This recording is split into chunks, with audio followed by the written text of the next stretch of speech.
Masakit kapag hindi ako pinili.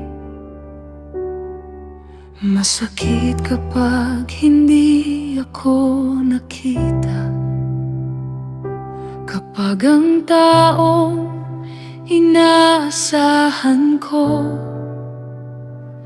ay siya pang lumayo sa akin bigla.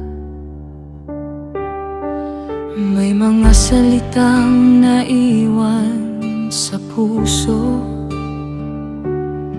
may mga sugat na hindi masabi. At minsan tinatanong ko ang sarili, ano ba talaga ang halaga ko? Ngunit sa gitna ng aking luha, may tinig kang nagpapaalala. Ang pagtanggi ng tao sa akin ay hindi pagtanggi mo, Ama.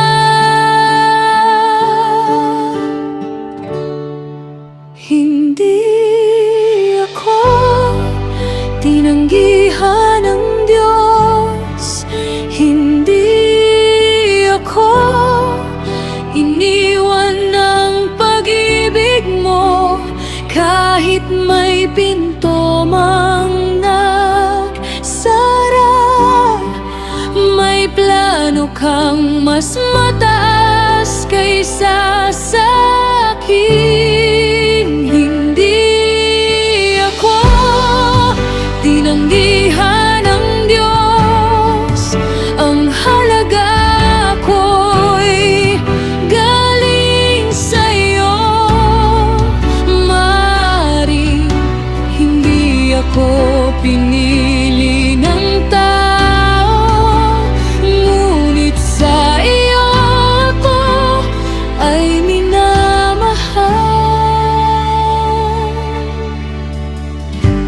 Maging si Jesus ay nakaranas ng sakit ng pagtanggi ng mundo,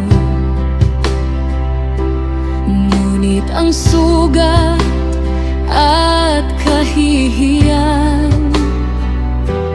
ay hindi nakapigil sa layunin mo. Minsan ang pintong nagsasara ay proteksyon pala ng iyong